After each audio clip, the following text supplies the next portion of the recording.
I love that this book talks about how to be feminine and why we should embrace our femininity and how we can act like women and happy wives, and then expect men to act like men. And I just think that's very, very freeing and very, very good for families and society. So, and churches, like it's all linked together, is when we are acting like women and when they are acting like men.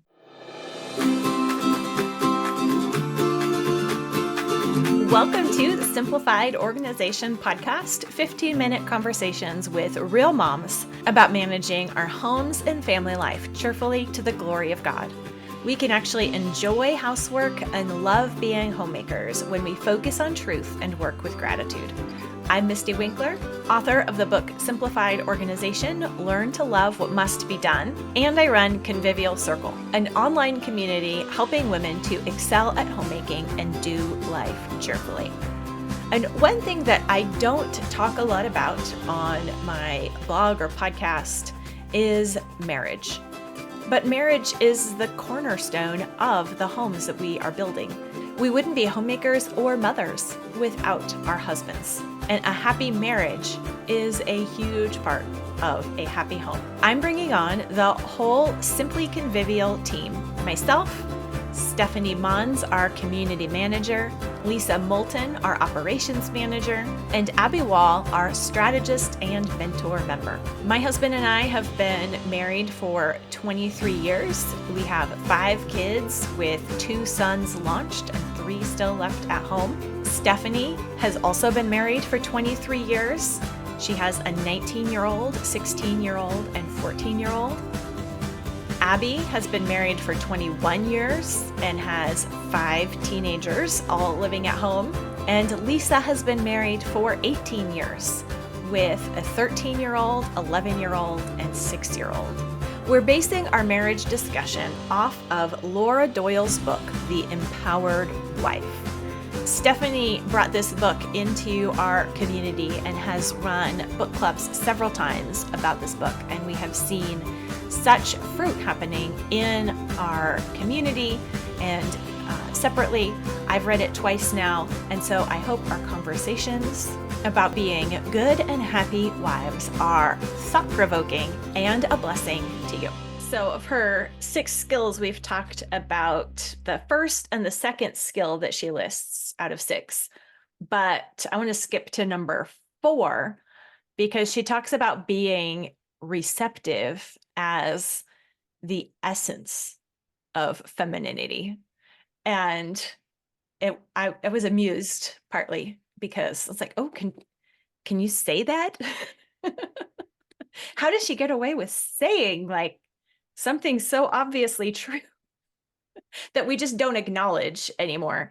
I remember just not even really thinking about that in particular, but years ago when my husband was doing some kind of home improvement project and he brought home, I guess it's probably plumbing parts from the home improvement store, or maybe he's even sent me with a list. I forget. It was sometime. We'd been married several years, and I learned what male and female means at the hardware store. And I was like, wait, they really call, like, this seems rude. But I was like, oh, but what else? It's true. It's a descriptor. And I mean, male and femaleness is not just human, right? There's male and femaleness in plants as well. And the female receives and bears fruit. This is things happen. Receive and things happen. That is femaleness. And so are we embracing that and living that out? Do we even recognize that? Or are we just trying to actually all live as if we're androgynous? And I think we do that without even realizing it. And a part of receiving is being grateful, but she pulls that out as a 6th skill. So being grateful is actually different from just being receptive. And so I think it was in the receptivity chapter where she talks about receiving special treatment, that it's your like a privilege and right just as a woman to receive special treatment. And we've been in my book club, we've been reading like King Arthur type stories.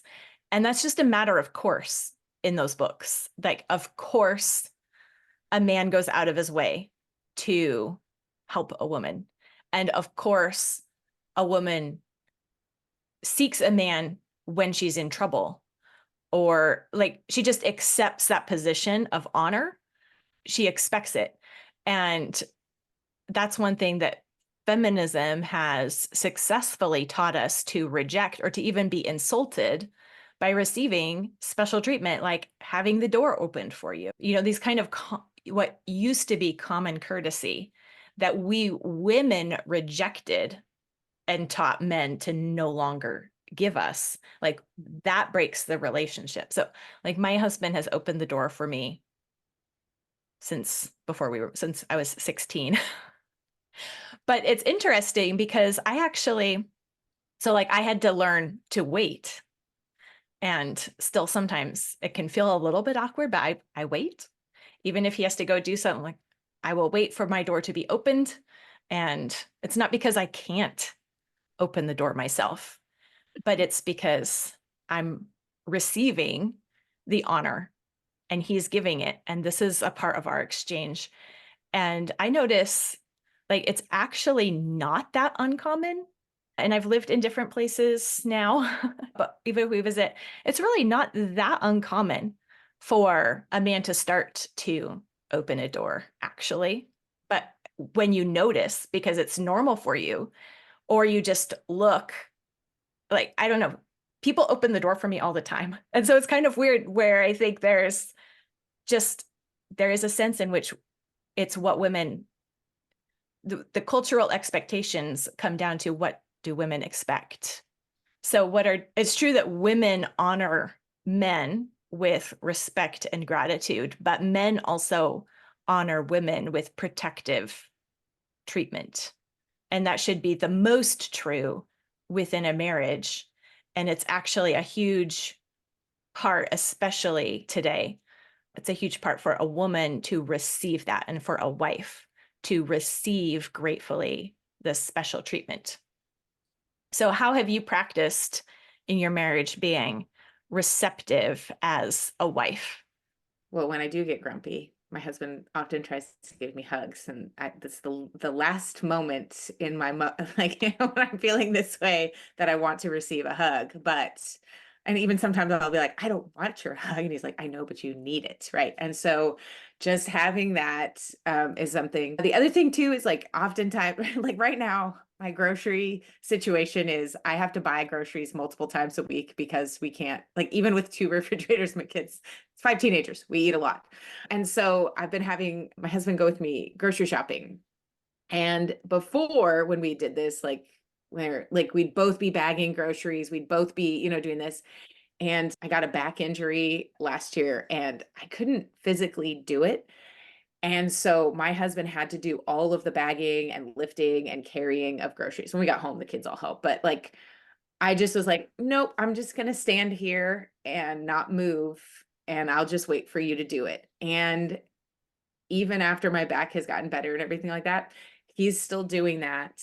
He's still helping with that. And it's wonderful. It's not something that he's like, well, you should be helping out more. Like, he just is happy to do that. And it took me being unable to do that to realize how often I'm just like shortcutting that thing. So I've been asking for help more too. And he either delegates it to our kids, or, he jumps right up and does it. Like, I think that that's something that, like, being willing to receive it, because I often would just do it myself. And he even tells me, like, you don't need to be doing that. The kids can do that, and receiving that instead of just being like, no, it's okay, I can do it. Like, listening to him and doing that. So those are just a couple examples. I do think the cultural receiving aspect is interesting. So apparently on Instagram, there's been, I guess, reels going around of women responding to the question, if you were in a forest, would you rather come upon a bear or a man? Oh yeah. And these women are saying bear. And I'm like, what? Like, there is a 100% chance that bear is going to be dangerous. Okay, now I guess you might be worried you're going to meet some weirdo, sketchy guy in the forest, but that's not a 100% possibility, at least, right? Like, I'm thinking the man is probably much more likely to help you. He's probably there hiking himself or camping himself, and he knows the area. Like, he's probably going to help you. I'm assuming you're lost in the forest, and that's why you've come upon this bear or this man. And I'm like, why on earth would you say bear? Like, I would much rather come upon a man because he's probably going to want to help me, right? Like, that's what I'm thinking. So I think as a culture, we've come to, like you're saying, like, reject a man's help, reject the idea that a man might want to help us, right? A lot of women think like, nope, men are only out there to hurt us. All men are dangerous and we need to be afraid. We shouldn't accept their help because it might even be a trick, right? So it's like, no, like, and I understand with strangers, maybe there should be some wariness depending on, the context and the situation, but especially with our own husbands, like, we don't need to be rejecting their help. Like, I sometimes don't know what help I need, so sometimes I can't receive help because I don't know what I need yet. Like I'm just working and I'm just doing something and I'll have like an urgent need. And so my husband is a little bit annoyed because suddenly it's like, well, I didn't know I was going to need help. And now I need you right now. Right. Like, he's like, why didn't you tell me before? I'm like, well, I had no idea. Like, I'm sorry.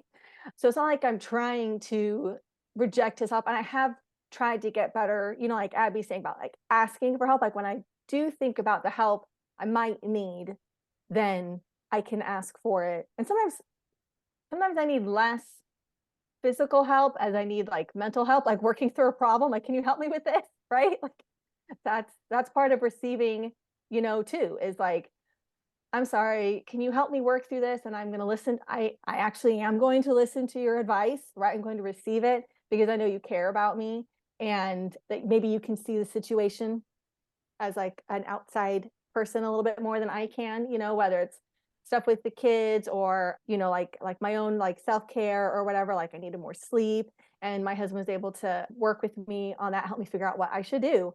And suggested something I didn't think that he would suggest at all. And I was like, okay, well, I will do that then. So yeah, that's kind of where I've been about receiving help. In the past, I have been less receptive. Like, we were first married and super poor, right? Like, we're in college, like both working part-time jobs and paying tuition. And I'm like, don't buy me flowers. They're expensive. We don't need them. I think everybody, like a lot of wives have done that, right? Like, don't do that. Don't get that. Still not getting flowers. Oh no, Abby. Well, I'm working on it though. He's like, you told me I didn't. I was like, well, I would probably love some flowers now. So I'm working on it. Yeah. But yeah, that's what happens when you do it. You say something and they believe you.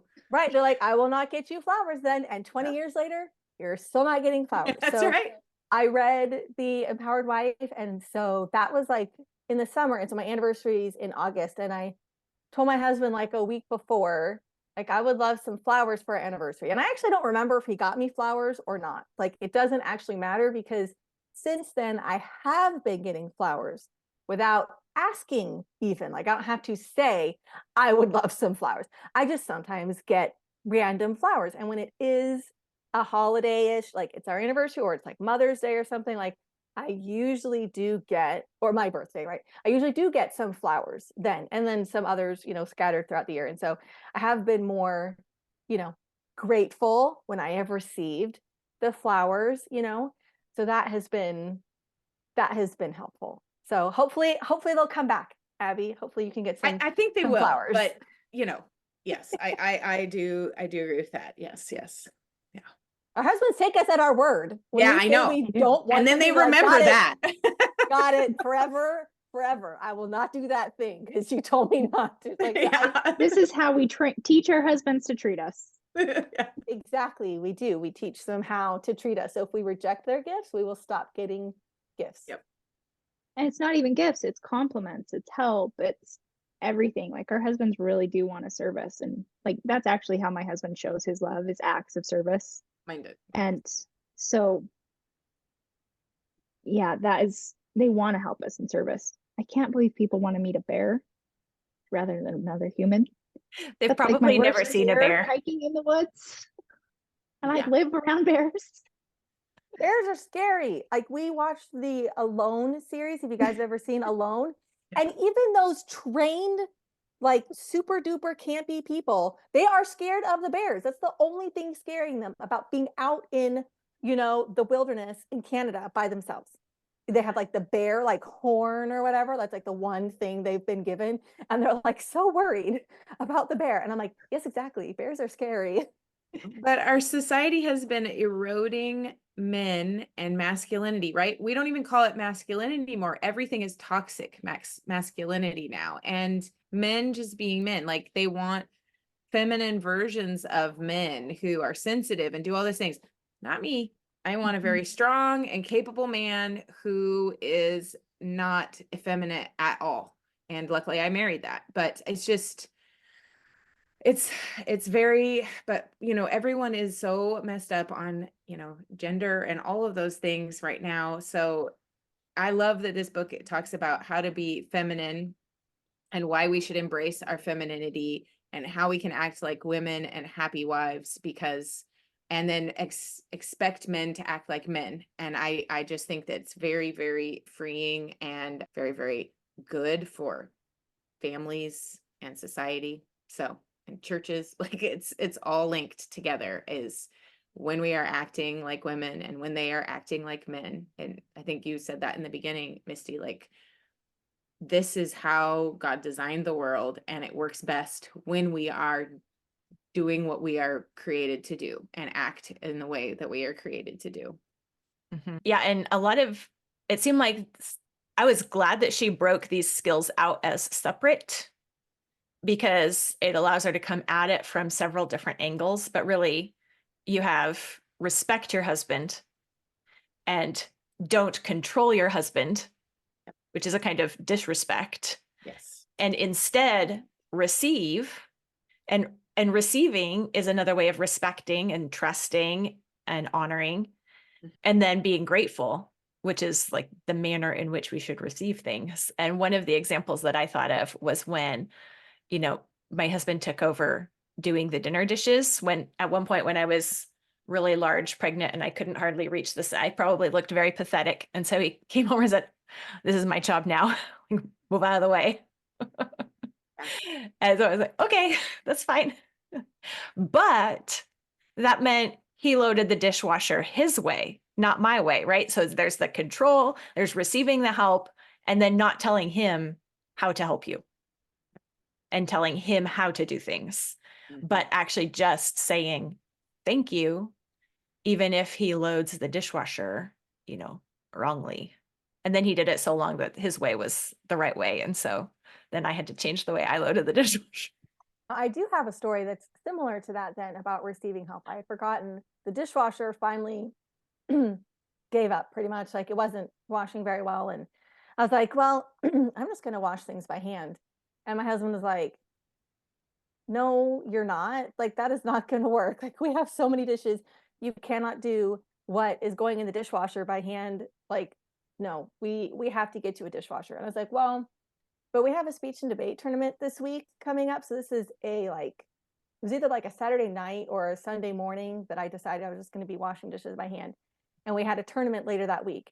And he was like, I was like, we will just wait until after the tournament. He's like, we are not waiting a week for you to get a new dishwasher. We are going to go get you a new dishwasher right now. And I was like, okay. So we went to Lowe's and Home Depot on a Sunday and got a dishwasher that then I can't remember if it was like delivered the next day or if we brought it home that day. But anyway, lickety split, got that dishwasher and he installed it so that it was all done and taken care of. So even though I was like, no, I really don't need it right now. Like you feel like you're being humble and helpful to like kind of reject the help. But when he said, no, you need it right now, I was like, okay, then let's go. And we did it, right? Like we do that a lot, like with compliments from whoever, right? We kind of feel like we're humble by saying, oh, like your dress looks lovely. Oh, this whole thing, I mean, I got it on sale, But now I just say thank you and smile. Whenever people give me a compliment, thank you and smile. So every summer inside Convivial Circle, Stephanie runs a book club through The Empowered Wife, where she spends 6 weeks, 1 week per skill, helping everyone think through how they can be happier, more respectful wives. We highly recommend that you read this book, but it's especially helpful to read it in community. So either gather some friends around to read and discuss, or come join us in Convivial Circle this summer and make your home a happier place by having a happier marriage. And we're not done talking about this book, so be sure to stay tuned for the next episode. We have 4 total, so you don't want to miss a single one. And of course, a happy marriage always includes repenting, rejoicing, and repeating.